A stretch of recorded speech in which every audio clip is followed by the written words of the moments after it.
Einen schönen guten Tag. Ich darf Sie alle ganz herzlich begrüßen zu unserer Pressekonferenz vor dem Bundesliga-Heimspiel im Signal Iduna Park morgen um 15:30 Uhr gegen Hannover 96. Das Stadion wird nahezu ausverkauft, vielleicht sogar ausverkauft sein. Es gibt nur noch ein paar hundert Restkarten für den Gästeblock. Schiedsrichter der Partie ist Günther Perl aus Pullach, das dürfte Ihnen auch bekannt sein. Und ich begrüße wie immer Thomas Tuchel. Wir warten auf Ihre Fragen. Bitte schön. Kurzes Handzeichen wäre nett. Peter Schwennecker, bitte. Ja, Tuchel, mit Hannover kommt morgen eine Mannschaft, die mit dem Rücken zur Wand steht. Auf was für ein Spiel stellen Sie Ihre Mannschaft ein? Auf was ich meine Mannschaft einstelle? Ja, das ist ja manchmal in so einer Situation vielleicht sogar ein bisschen komplizierter, weil die Abläufe nicht ganz klar sind, weil nicht ganz klar ist, weil es viele Verletzte gibt. Hannover, wie gesagt, eine schwierige Phase gerade durchmacht und noch einen neuen Trainer, viele Neuzugänge, jetzt allerdings auch mehrere angeschlagene Spieler, deshalb ist es schwer vorherzusagen, wie sie spielen werden, auch in welcher Grundordnung, mit welchem Personal. Und das macht's dann, kann das unterm Strich dann auch ein bisschen kompliziert machen und stellt sich dann auch die Frage, ob wir uns mit viel Eventualitäten beschäftigen oder ob wir dann bei uns bleiben und uns auf uns auch konzentrieren im Schwerpunkt dieser Vorbereitung auf dieses Spiel, denn klar ist, dass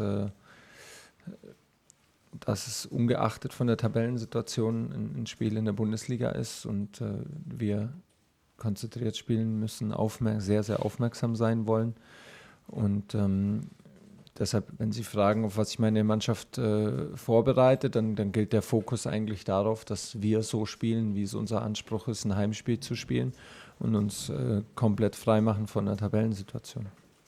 Anne van Eickels vom WDR-Hörfunk. Wie viel Kraft hat das Pokalspiel gekostet am vergangenen Spieltag, kann man sagen? Am Dienstag? Ja, genau. Ja, das hat viel Kraft gekostet, aber es war am Dienstag und deshalb sind alle Akkus wieder aufgeladen. Es gibt jetzt in dem Moment es ist, Ober hat den Schlag davon getragen und wird da auch noch behandelt. Das steht auch noch aus, da steht auch noch ein Training aus. Da müssen wir wirklich sein Schmerzempfinden auch abwarten. Das ist der Einzige, der wirklich eine Verletzung davon getragen hat oder eine Blessur.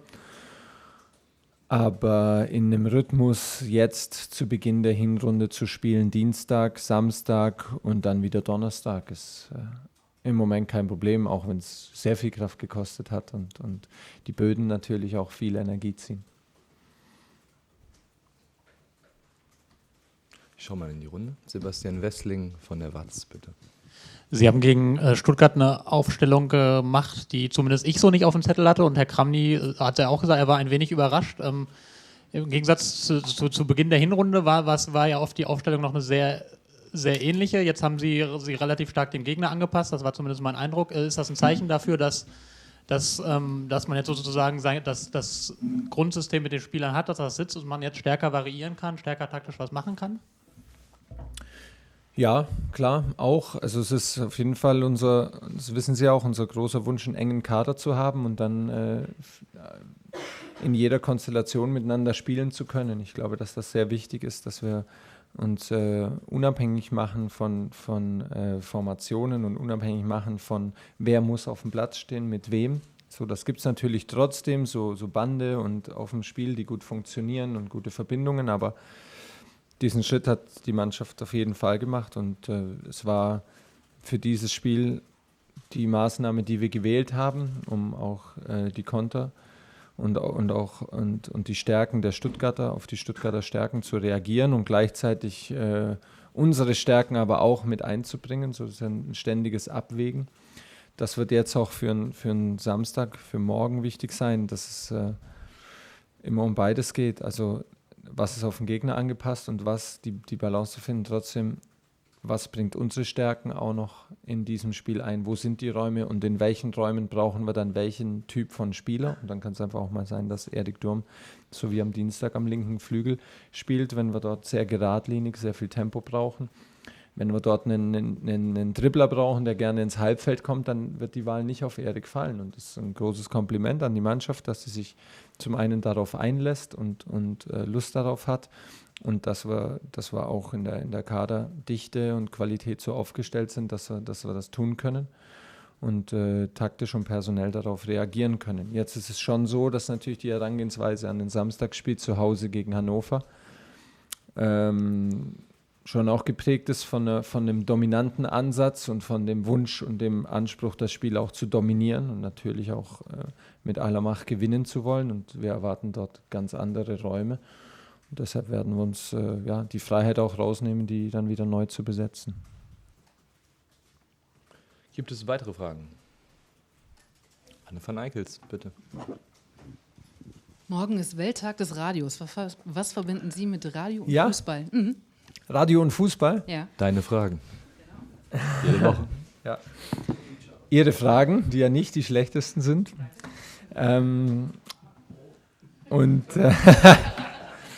Soll schon aufhören, reicht schon. Ja.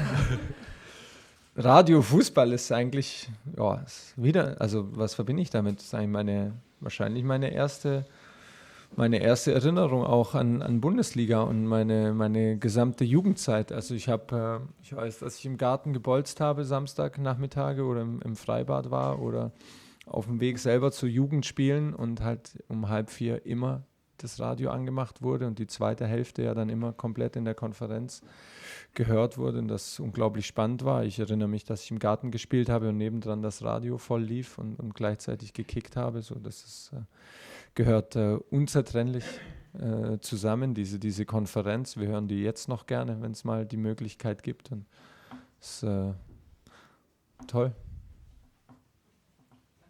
Harald Grundmann für die ARD. Herr Tuchel, wundert es Sie, dass... Kannst du kurz auf das Mikro warten? Danke.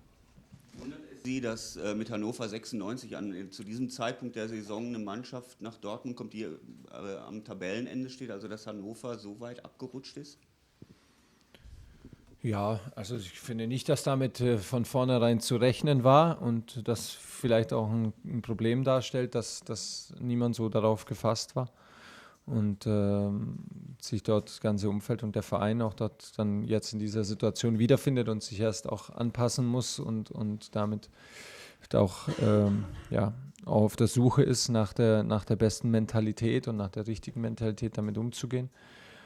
Aber macht nochmal, also ich glaube, was war letztes Mal, der wievielte Tabellenplatz war Stuttgart, als sie bei uns in der Punktrunde gespielt haben? Ich glaube, sie waren letzter sogar, ja. Glaube ich, oder? Es ist so, deshalb, und da haben wir Sitzungen gemacht, da haben wir uns überlegt, ob wir 2 oder 3 Sitzungen machen, um das alles zu erklären, was dort in Stuttgart passiert, mit Anlaufen, mit Abkippen, mit Vorchecking, mit Umschalten und so weiter. Also das hat eine Vorbereitung auf den Gegner und hat nie was mit dem Tabellenplatz zu tun. Wir erlauben uns da immer, uns komplett frei zu machen, werden jetzt Hannover so analysieren, wie es uns bestmöglich ist, was sehr schwer ist, weil sie so ein bisschen, habe ich das Gefühl, selber auf der Suche sind. Natürlich auch durch den Trainerwechsel, durch viele neue Spieler ist die Situation einfach eine sehr spezielle und macht es nicht leicht, uns darauf vorzubereiten.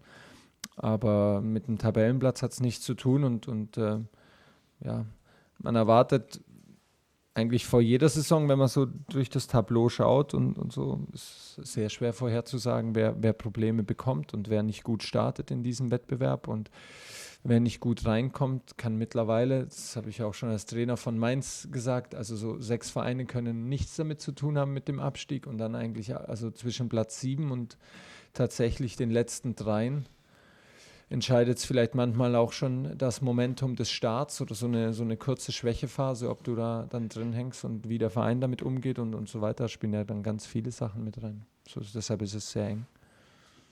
Boris Ruppert, bitteschön. Morgen ist das 10. Heimspiel der Saison und Borussia kann auf 28 Punkte kommen. Das wäre Vereinsrekord.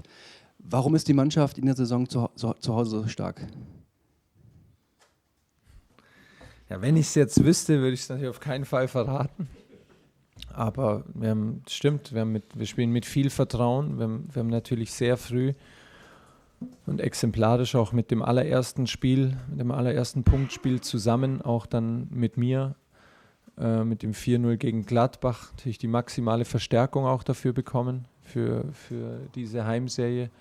Die Mannschaft spielt mit einem großen Vertrauen, einem großen Rückhalt, also im Signal Iduna Park dann zu spielen, morgen wieder 80.000 Leute im Rücken zu haben, ist einfach das beste Gefühl, das du haben kannst. Und es ist uns auch sehr wichtig und es freut uns, dass wir es schaffen, dort so frei und gleichzeitig mit so viel Biss zu spielen, dass so eine Serie möglich ist. Und wir wollen die auf jeden Fall morgen fortschreiben, völlig ungeachtet dessen, ob es ein Rekord ist oder nicht. Das wusste ich jetzt bis vor 10 Sekunden noch nicht.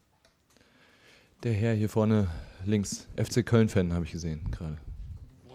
Auf der Handykappe, mit der Sie fotografiert haben. Sieht man, schon enttarnt hier. Markus Clausen vom Sportinformationsdienst. Mich würde interessieren, die Liga wird ja möglicherweise ab der kommenden Saison für 2 Jahre den Videobeweis testen. Wie bewerten Sie den Schritt der Liga dazu und wie stehen Sie persönlich zum Videobeweis als Hilfsmittel?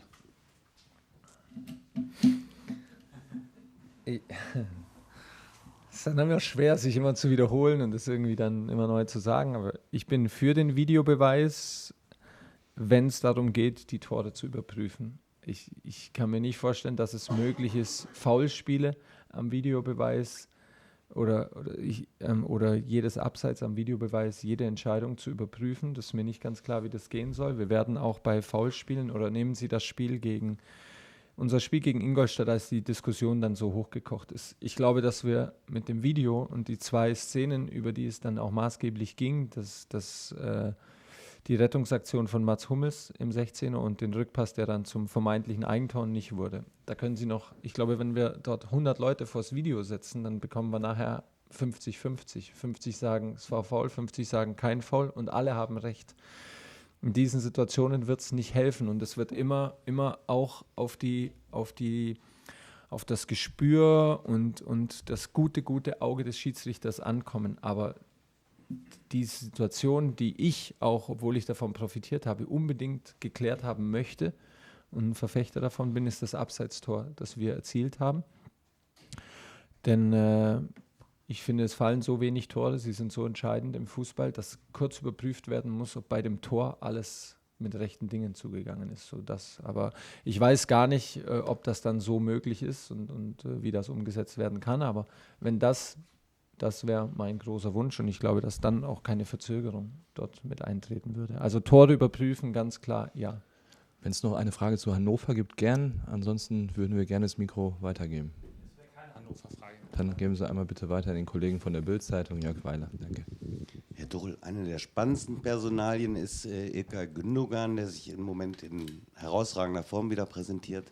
Wie zuversichtlich sind Sie, dass er bleibt? Oder wissen Sie schon mehr? Nee, ich weiß noch nicht mehr. Ich würde Ihnen gerne sagen, dass er bleibt bis 2026.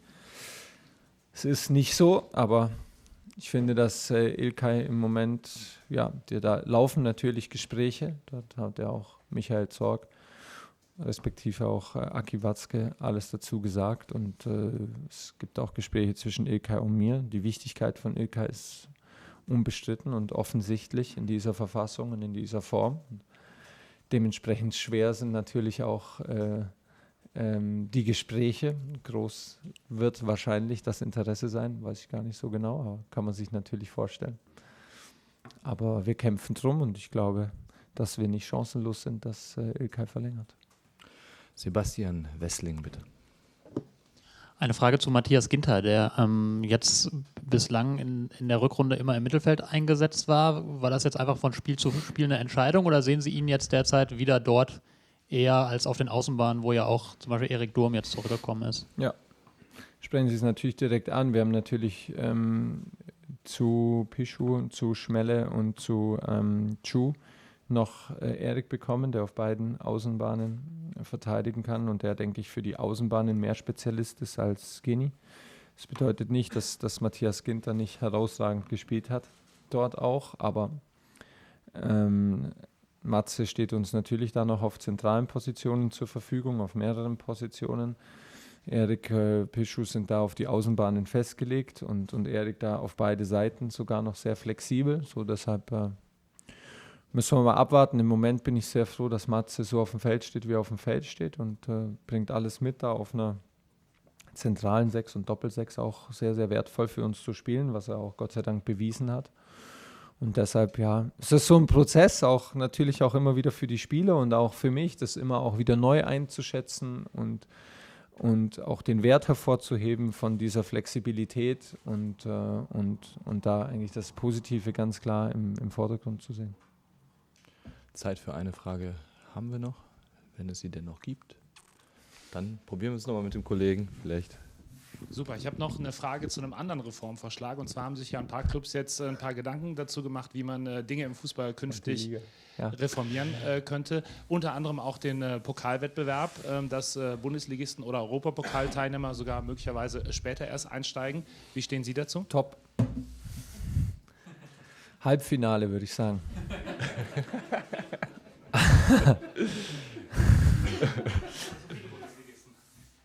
Ja, das stimmt. Ja, Dortmund-Bayern, Halbfinale, Einstieg. Das ist mein Vorschlag, solange ich hier bin. Ich glaube, damit können alle leben. Nein, aber ich finde das trotzdem auch, also wir haben wahnsinnig viele Spiele, wir geben sehr viele Länderspielabstellungen, sehr viele Spieler zu Nationalmannschaften, deshalb habe ich davon gehört und habe mich spontan in diesen Vorschlag verliebt. Schönes Schlusswort, alle verliebt. Dann wünsche ich einen schönen Tag noch. Bis morgen, 15:30 Uhr. Tschüss. Hast du schon mal überlegt,